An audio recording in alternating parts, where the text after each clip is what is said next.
On today's show, Cam Whitmore is out for the season with deep vein thrombosis. What comes next for him, and who do Wizards fans want if they land the number 1 overall pick?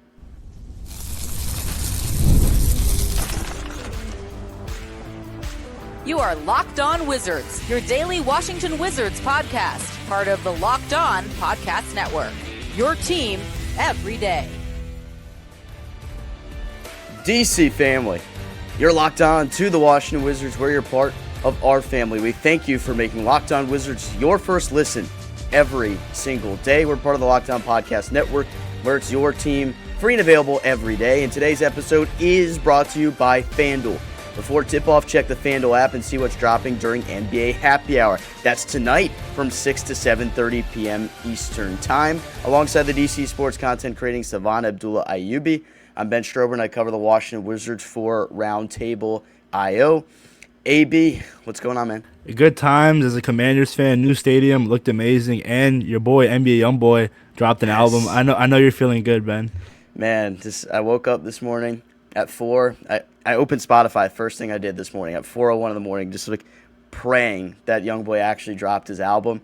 I saw 30 songs, and I was like, oh my goodness. I queued it up in the car, drove to DC to get to the station to do the Junkies this morning, listened to the first 16. Do you think, Ben, you're the only guy in the world that listens to Youngboy at 4 a.m.?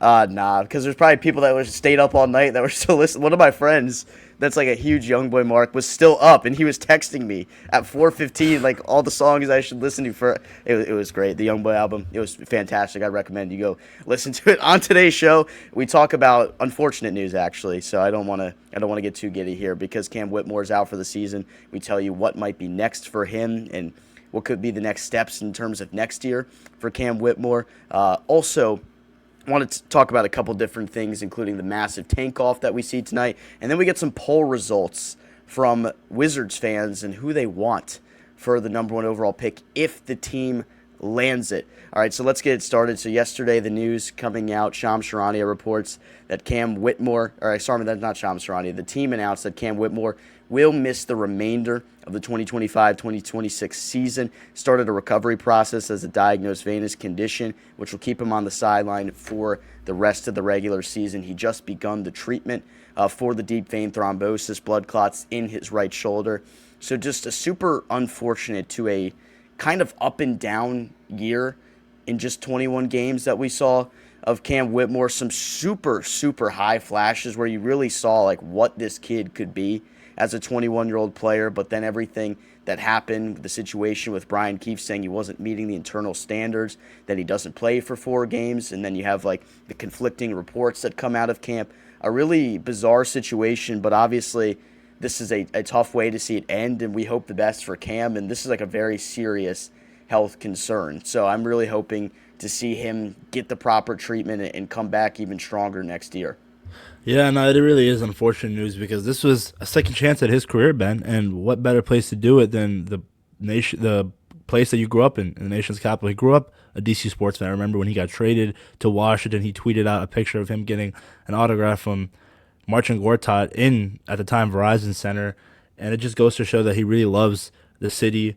It's unfortunate because we want him to succeed here. We think that his role here can be very vital. A microwave scorer, like you mentioned, flashes. One of those flashes was a poster over Jalen Duren, multiple games of 15-plus points, and I think his ability to just jump out the gym is just very rare in today's NBA at such a young age, and many people will call him not a team player, just the body language is bad, and at times, I guess you can talk about that when it comes to his on-the-court performance, but you could see that he was starting to buy into what Washington is trying to build. And when it comes to his future, Ben, I don't know his contract details. You can maybe let me know about that. But I really want him to have a shot here in the district. And speaking of social media, when the post came out, Wanzo TV, a big Wizards fan, replied to Josh Robbins' tweet of the announcement of Cam Whitmore and said, "Pretty brutal for Cam. He had an up and down year, but sucks seeing him miss majority of the season in this fashion. I really think he had a couple of games where he really showed he can fit, but few and far between. Next year going to look a lot different, but who knows?" And then Cam Whitmore responded on Twitter by saying, "You got too much dip on your chip. I'm young, a lot more. a lot more room to grow and learn. Relax, kid, and it will be was. I'm assuming that's acronym or abbreviation for Washington. I don't know why I just seen this, but I did. We'll come back better than I was before. Rooting for the kid, and just you hope that it's a recovery that it takes time, and you understand the outcome of the season. You're not going to go to the playoffs, so it's not like him not being there is going to vitally impact what the overall mission is of this year. But prayers up for Cam Whitmore. Yeah, I mean, you had to keep him out for the remainder of the season, I think, because you really have to make sure that you get the proper treatment that's necessary, because this isn't just like a little bump or knee injury. This is something that is a genuine concern health-wise for a young guy in Cam Whitmore.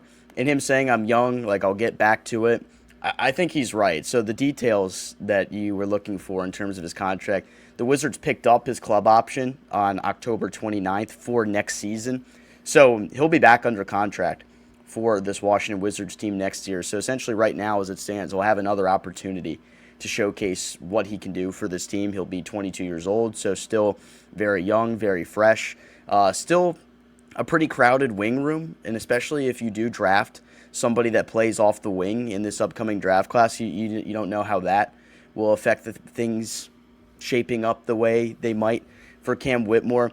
But I would say right now I wouldn't close the book on him, because I think he's too talented to push to the side and give up on right now. And I know there were some moments that were tough, but when you look at the moments that were high and the potential he has as a player, you just think to yourself, this is why this team bought low on him for 2 second-round picks over the summer, to see what the fit would look like. And there were some nights where I could tell he was very bought in to what this Wizards organization needed out of him. The nights where you got a lot out of him on both sides of the basketball, the team played a lot better overall. And I think it's tough to go to a new situation, a new team, and try to fit within a system. And I think Keefe mentioned that on numerous occasions, saying, like, you know, Cam is learning our defensive coverages, he is learning our offensive system, our scheme. And the singing praises he got from a lot of the different players on this team, saying how talented he was, how physical he was, how high energy he was in practice, it gives me confidence that he can be the player that people believe he can be here in DC. Next year's just going to be an even bigger opportunity where maybe his back is a little bit more against the wall, because first year he had the up and down moments and then the injury that, of course, sidelines him for the rest of the year. I think there's going to be a real opportunity for him next year, and hopefully on a team that's trying to play better winning basketball next season, trying to increase its win total. You'd hope to see Whitmore be a factor in that equation, a guy that could help you win some more games here. Yeah, the reason why I chuckle a little bit, because I saw Big Ron, aka Onion, reply to the tweet, and it was a very long response. But yeah, I think what you said, Ben, the potential is there. I think going into the season, there was a possibility where he might have been the best Wizard when the season's all said and done. And again, this opens up the gates for a Will Riley, Ben. Cam Whitmore out for the season. Bilal Coulibaly dealing with another injury. If there's any guy that can step up, next man up mentality, it's Will Riley. And for Cam, I think next season, when the expectations are higher, because we expect, at least a lot of Wizards fans, you and I especially, expect this team to get involved in the play-in and fight for a play-in spot, because you just can't go another year of justifying losing, especially since you're going to have Trae Young. You're going to have year 3 of the big 3 of a 2024 draft class. Hopefully, Bilal Coulibaly in that contract extension, we'll see how much he ends up getting paid with all that, and a potential top 4 pick. With all that being said, the situation next year is going to be just fine with Cam being back 100% healthy, because that's the main mission. Don't rush him back. There is no point, especially since a lot of guys aren't going to play throughout the season due to injuries or load management, because you want to keep that top 8 pick essentially and land a top 3 pick, hopefully. And it's just devastating news, because I remember, Ben, during media day, you talked about how he does he still think he has a chip on his shoulder? And he talked about how he's always had a chip on his shoulder from his Villanova days to his Houston Rockets days and now in DC. And I still think there's a spot for him for the foreseeable future in this rotation. We'll just have to make sure that the recovery is well. And I think there's something to be said about the pressure that comes with playing for your hometown team. And maybe Bub was feeling that at one point as well. I know he's a Baltimore guy. Cam is a little bit south of Baltimore, I believe, from Odenton. So, he grew up a Wizards fan. So, Just AB, like imagine if you or I walked on the Wizards court, and obviously that would never ever happen. So we never even like Hey imagined Ben, that. I can hit a mid-range shot every now and then, Ben. That's true. You do have that mid-range shot. I can play a little bit of pesty defense at my 5'6" stature, but no, like imagine being his age where you're a young high school basketball player and he was so talented at Spalding that you realize it's a realistic possibility that you mold your life around this sport, and then to get an opportunity at 21 years old to play for your hometown team, there's a lot of pressure that comes with that. So it's going to be interesting to see how he tackles his recovery process and what it looks like next year. Because if I had to guess, I think he'll be back on this team next year. I don't see the organization moving on from him at this point. I think you need to bring him back and see what he can provide for you early on into next season when he's fully healed, fully recovered. The only thing that really sucks, especially about him missing the remainder of the season, is down the stretch of the year. Obviously, you have Koulibaly that has some injury right now, and you're going to have some load management situations here post-trade deadline. It would have been a great time to see nights for Cam Whitmore to really go out there, work on his craft, develop his game, and continue to learn this Washington Wizards offensive system, because he didn't even have a night through the 21 games he played where he played over 30 minutes. I think the most he played in a game was 29 minutes, and there was a lot of inconsistencies in terms of his minutes played. Yeah, and I think the main course at hand obviously is making sure all your players are healthy by the end of this season. But it would have been exciting to see maybe Trae Young and Ken Whitmore, that connection. We always talk about Alex Sarr and Trae and Keyshawn and Trae, but Ken Whitmore was a guy that kind of got forgotten because, again, he's dealing with this injury that's just very serious. You can't take it lightly. And I'm excited for next season. I think it's going to be year 4 for him, right, Ben? So I think it's going to be a hopeful, healthy year and a Wizard squad that's looking to compete. People should watch out. All right, when we come back, we get the results from the poll on our YouTube page. If the Washington Wizards do land the number 1 pick, praying for that, who do fans want? Season's heating up, and DoorDash has a way for fans to keep it in their bag the whole way through. Whether you're watching the highlights, the tunnel fits, or just your favorite player, DoorDash makes the entire season more fun. Because every player has their bag with DoorDash. Fans have one too. DoorDash keeps your stack stocked, your gear fresh, and your watch party vibes on point. There are nights when your team stresses you out. Let DoorDash become your post-game therapy. Sometimes you just need that dessert after the game. Those late-night interviews hit and suddenly you need chips at midnight. DoorDash is built exactly for that. If the group chat says pull up, DoorDash makes sure you show up prepared with snacks, cups, and even a phone charger for your friend whose phone is always at 2%. From tip-off to overtime, stay in your bag and order on DoorDash. Get snacks, drinks, gear, and whatever gets you through the season delivered right to your door. DoorDash, in your bag all season long. So AB put on the post tab of our YouTube page, subscribe if you haven't already, of course. Who do Wizards fans want if they land the number 1 pick? It's always an if because there's no guarantees in this thing. Everybody, you know that. You listening there, you saw what happened. We fell to 6. It could happen again. But if they land that first pick, who do people want? AB, tell us the results. Yeah, big if, like you mentioned. But I'll start off with the fact that Caleb Wilson out of UNC got a 6%. Darren Peterson from Kansas, 18%. Right above him, Cameron Boozer, 19%. And AJ Dybantsa, 57% vote out of 403 votes, and more to come. Hopefully, make sure you guys vote. Hey, Ben, the people, they're speaking my language. AJ, he's still my guy. He was my guy going into the college basketball season. He's going to be my guy post-March Madness. And Cameron Boozer, I know it's slightly above Darren Peterson, but I do wonder, Ben, do you think the addition of Trae Young somewhat affected the idea of getting Boozer and Dybantsa over Peterson, or do you think it's still the same? I don't think it changes anything in terms of like taking the best player available. And I think that's what Washington should do here. And that's obviously up for interpretation. We're not in the draft room. We don't know what Dawkins' draft board looks like. Could be different from everyone else. Maybe he has Boozer as his number 1 player. Maybe he has Darren Peterson as his number 1 player. Because there's a lot of people that believe Darren Peterson will go number 1 in this draft despite having some tough luck with injury. Because, my God, in the games where Kansas has actually had him on the floor playing adequate amount of minutes, the dude can score the hell out of the basketball. He is an unbelievably talented scorer of the basketball, and he's going to be an instant impact player in the NBA. So I completely understand why people would put him number one on their board. I don't know if the injury stuff this year is legitimately like a serious concern for me right now. Like a hamstring injury, it could happen to anybody at any point. So I don't know if necessarily that's something that's going to become a trend. And I know they've been kind of like taking it a little bit lightly with him because they don't want to ruin his opportunity of being a top pick in this draft.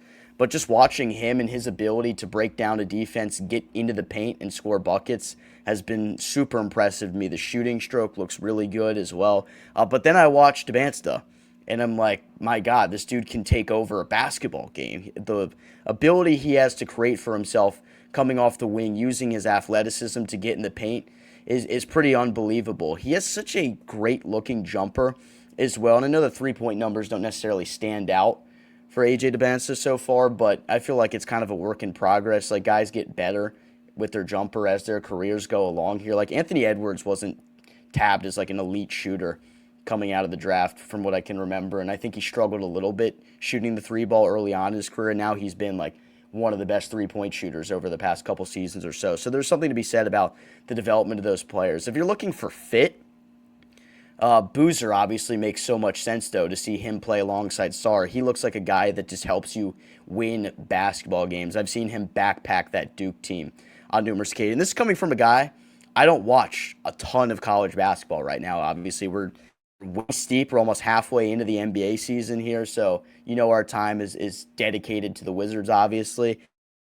Big game on and the Wizards aren't playing, I do tune in. So I've seen some big performances from all three of those guys. I haven't got to sit down or anything and watch all three of those guys go at it. But it's interesting that a lot of people are seeing AJ right now as the clear-cut favorite to be their number one pick. But I want everybody that's watching this video to comment down why your number one is your number one right now. Let us know what about this player makes you think he's the best fit for the Wizards next year. Yeah, it's crazy to bring up injuries because I was thinking the same, and I saw on social media that the last time a guy like Darren Peterson's injury concerns were brought up and that he would be a high draft pick was Kyrie Irving. He only played a handful of games at Duke and then it still went number one overall. And I think with Dybantsa, for me, Ben, I'm the same. I'm not watching a lot of college basketball right now unless there's a big game. But I put a lot of stock into March Madness, how you perform in the big games, because those games are essentially NBA-like games because of the amount of pressure that you're going to have to go through in the NBA and the expectations. And it's the pros, it's the big leagues. And Cameron Boozer, the fit, I agree. He would be amazing alongside Sarr, the 4 and 5. That would be a nasty front court duo. But we'll just have to see. Caleb Wilson, Ben, I know I talk about him a lot more than I've done in the past, but watching him game by game, he averages like 4 dunks a game. I mean, he just destroys the rim at any point of all 4 quarters when you watch UNC play. I just hope that it's one of these 4. That's the main premise of why I put out that poll, is that hopefully one of those 4 guys is a Washington Wizard by the beginning of next season when it's all said and done. But we'll just have to see. And I don't really know many. I know there's Fleming. There's another guy. There's Mikal Brown. Nate Ahmet was a guy that a lot of people were high on, but I've seen that he's been struggling. So a lot of talent. Acuff. That's the guy from where? I'm drawing a blank on the school. Give me 1 second. But he's a lot of people's top point guard in this upcoming draft. He's Tennessee. Okay. Arkansas. Arkansas, yes, Acuff. Okay, gotcha. Yeah, Darius Acuff. So a lot of people have him as the upcoming point guard in this draft class. So it'd be interesting to see because obviously you add Trae Young to the equation here. We'll see what happens this summer, whether or not he inks a contract extension or what they feel like the fit is. But if they don't do an extension with Trae Young and he just picks up that player option, you let him play out the season, then maybe if you do drop down to the 5 or 6 range, maybe you do go get your point guard. You have him play behind Trae Young for a little bit to start his career, then see him mold himself into the team's lead guard of the future. I could see something like that being the possibility. But I'm looking for my superstar player in this draft class. And I feel like we've been saying that for a while now. But this 2026 draft class, it's loaded. I feel like if you're in the top 3, you're getting a guy that could be a game changer for your franchise because we know the Wizards desperately need that. Wilson is interesting to me because yeah, like he's a rim rocker, a rim runner. He can rebound the basketball, and he does a lot of things really well. The one thing that's really different about him is he doesn't shoot the basketball very well. So it'd be interesting to see the fit if you have like Sar kind of play your stretch four, but get it done down low. Then Wilson be your primary guy that plays down low as the 5. That could be an interesting fit. So I'm a little bit curious to see what like, or how real the possibility would be of seeing something like that could come. Yeah, I'm reading some of the comments on the polls. I'll mention a few of them. AJ Dybantsa and we are instant contenders. In the draft, we always have to pick the best player regardless of the team situation. The best player in this draft is Darren Peterson. We picked Dybantsa and regret not taking Boozer, in my opinion. Hello, E-Wiz, buddy, everybody. We are always unlucky on ping pong draft night. Boozer, Pearson, DeBonza will help for sure, but my sensation is a top 4 pick at best. It's tough. I see AJ as the best player. I see a lot of Beal in Peterson. I know Wizards fans don't want to hear that. He's not as big or as athletic as Kobe or Ant as they compared. Boozer could be the next Sabonis, or I see a lot of Justin Champagnie floor. I like that. That is a tough one. Duke players are hard to evaluate, but I think he will be at least a 2010 guy in the league. Caleb is also a dog, but can't see a comparison. He needs to work lower body as he seems to get pushed off often easily, but using this athleticism to jump over guys for rebounds, etc. Body movements are somewhat there, but not as fluid. So it's going to be a lot of debate, Ben, especially if you land a top 4 pick. It's going to be, or even if you somehow miraculously land number 1, it's going to be, this guy, and a lot of talk, but I'm excited. I love draft talk, NBA or NFL, Ben. It's somewhat for me, my love for draft season is the same as in season, because it's like, if you take this guy, then what happens? And scenarios of trading up and down. A lot of stuff to be excited about. So there's still 3 months left in the college basketball season before things are all said and done after the national championship. And as you mentioned, you buy a lot of stock into March Madness performances. I agree with that 100%. But this race to the top of the draft is going to be one of the more compelling ones, I think, in recent years, because nobody has really broken away, in my opinion, as the clear-cut favorite. Everybody knew last year that it was going to be a stacked draft class, but Cooper Flagg was the king of the crop. Like, that was going to be the guy no matter what in everybody's eyes. We're not seeing that this year, which makes this really compelling.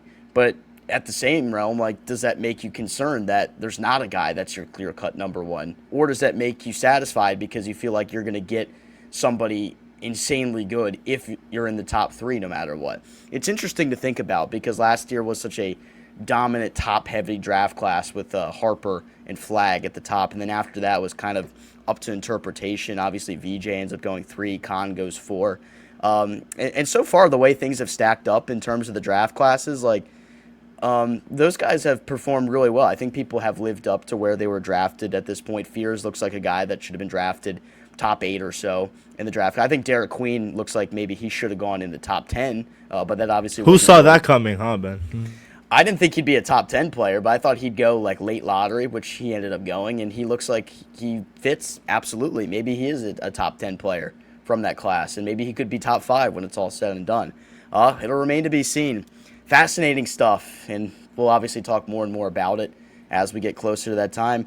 We have an important game tonight in terms of tank draft standings. Wizards and Kings. This is going to be ugly. Let's talk about it. Fridays already feel different during basketball season, and FanDuel is making them even better. Every Friday night before the games tip off, FanDuel is giving fans a new way to kick off the weekend with NBA Happy Hour. NBA Happy Hour is your official pregame, a limited time window where special offers drop right inside the FanDuel app before the action starts. Fridays from 6 to 7:30 Eastern have become appointment viewing with NBA Happy Hour. Opening the FanDuel app during Happy Hour always brings something new: boosts, bonuses, and surprises. It's easy to check the weekly special before tip-off and make a move before the window closes. The timing is perfect, right before the games, right before the weekend starts. It adds extra energy to Friday night basketball without having to overthink it. So before tip-off, check the FanDuel app and see what's dropping during NBA Happy Hour. Every Friday from 6 to 7:30 p.m. Eastern. A little basketball, a little action, and a whole lot of Friday energy. That's NBA Happy Hour, only on FanDuel, the official sportsbook partner of the NBA. Wizards and Kings at 10 p.m. So I imagine a lot of you aren't too excited to stay up. But AB, you and I will stay up, so we're gonna watch it. We're gonna see the big tank fest. I think the Wizards really need to lose this game, and this should be a game where the odds are in your favor to drop it and get a little bit ahead in the tank standings here, just because the Kings are really bad, obviously, but in terms of like proven commodities in the NBA, although a lot of them are just older now at this point, they still have way more talent than this Wizards roster. It's just older talent. Like, you still have Russell Westbrook doing his thing out there for you. They're getting Sabonis back tonight after missing a pretty lengthy, I think it was 27 games or something that he missed. So now that you get Sabonis back, I'm going to be interested to see how much he plays tonight and how much of a difference he can make, because that's a guy that averages 13 rebounds per game. I think he was at 17 points per game before he left with the injury. That guy can obviously dominate and take over a game. And I think there's going to be real trade conversations around Sabonis. So maybe Sacramento would be interested in showcasing him a little bit so somebody can make that move, because the Kings desperately need to rebuild here. Yeah, you know how they called Michigan versus Ohio State the game, Ben? Underneath that is Wizards Kings, which is tonight. And like you mentioned, this is a game where you need to lose to make sure that you're keeping up with the tankathon standings. Right now, the Wizards listed out Trae Young, Bilal Coulibaly, Chris Middleton, Tristan Vucevic, Sharif Cooper, and Cam Whitmore. Probably going to see a lot of Will Riley, Jameer Watkins as well. Like you mentioned, the Kings, Russell Westbrook, I think Keegan Murray, Sabonis, DeMar DeRozan, I think they'll run away tonight because it's just the talent gap. You can clearly see it. I can see Alex Sarr having a good game, bouncing back after the ejection that he had against the Clippers, which to me is still bogus, but it is what it is. West Coast game, and I think it's one of those games, Ben, where it's either going to end 89-95 or 145 to 136. There's no in between. I'm excited. So either no offense or no defense. Yeah, that's what happens to these games. Yeah, I don't know. I just think it'll look like a gross game of basketball. Like, that Wizards-Pelicans game last week was a disgusting game of ball. I was like, this just looks like two bad teams playing. And I kind of imagine something similar tonight. But I do want to see positive developments. I want to see Sarr come back and have a good, dominant performance. That'd be good. If you can see him go and rebound really well with Sabonis out there, that'd be an encouraging sign. You'd like to see Trey Johnson bounce back after a more pedestrian game. He hasn't had too many of those as of recently. So see he bounces back. I want to see if Bub Carrington can bounce back from a 1 for 11 performance, continue to distribute the basketball well, because he's been diming out a good amount of assists without turning the basketball over. So an encouraging sign. I'd like to see him continue to do that as well. Got to see positive, meaningful development in this game while still taking the L. And I think that's something this Wizards team can absolutely do just based on the personnel that's out there tonight. Yeah, I mean, we're going to look really young. No Chris Middleton, like I mentioned. So let's see if Bub can have a good game offensively. Alex Sarr, I think him versus Sabonis is going to be a fun matchup down low. And again, this Kings squad, I just don't understand what they're trying to do for their future, because like we mentioned, outside of Murray, there's really not any good young pieces on that squad. And maybe you get rid of Sabonis. And I know we talked about, like it was a while ago with Greg, that maybe you could somehow flip Sabonis to Washington. But at this rate, you stick with your young guns and the draft capital that you have. Marvin Bagley, I honestly don't know, Ben. We made a video about him like recently, about him potentially being sent out. And the more that I think about it, I think he's going to be here post-trade deadline, because I think the way he fits in what Will Dawkins is trying to do, being a mentor, and you're probably not going to get that much in return for him at this rate. So I hope that Bags is here for the long run, and probably see a good amount of Justin Champagne tonight, because, again, no Middleton and Vucevic, so should be fun. Yeah, if you don't have Middleton and you don't have Bilal, I think you feel like Bub maybe gets back in the starting lineup here. Maybe you see Justin start as well. It's interesting. So, I don't know. Like, the Wizards' rotation is always a mystery to me at this point. Now that you have, like, injuries and players out for management reasons, part of the equation in a game that they might not even really be interested in winning, if we're being honest here. Who knows? Who knows what's going to happen? I hope I see meaningful development, and I hope I see a loss. I'm going to stay up for it, so hopefully I'm rewarded. Yeah, I think this is the last West Coast game of the trip, right, Ben? No, Denver tomorrow. Oh, shoot, I forgot. Denver tomorrow. Okay, well, let's see. I mean, we played good against Denver last. We swept them last. Yeah, we swept did. Them last year. Jordan Poole game winner. I know there's no Jokic, so that should be interesting, but I still think Denver is a pretty good team. But They're see so if you good. can, see if you can compete against Sacramento, just to make sure you see the development of these young guys, keep it close, but ultimately still lose. Because right now there's only a 1-game difference between the two teams, right, Ben? So yeah, right now they have one more win than we do. That is So very close. but we're tied actually because they have an extra loss on us. So this would give us an extra game on them. Interesting. And then New Orleans and Indiana are both tied for the worst record in the NBA right now. Both those teams just stink. Bad. Do you remember last year at this time if the race was this close? No, I think Washington was pretty firmly around second worst or worst at that point. I remember that. Utah was tanking hard at the end of the year last year, and I think I saw Locked On Mavs. Me too. Tanking hard last night. So I'd have to see. I don't know what happened in that game last. I'd have to double check. I had to go watch that video to see what exactly the Locked On Mavericks guys were worried about. The Mavericks are trying to creep up in the lottery standings. They're at 8 right now. It's 16 and 26. No, not again. I'm sorry. If I hear a Mavericks fan saying let's tank, you got Cooper Flag. You get what you get. Keep on pushing it.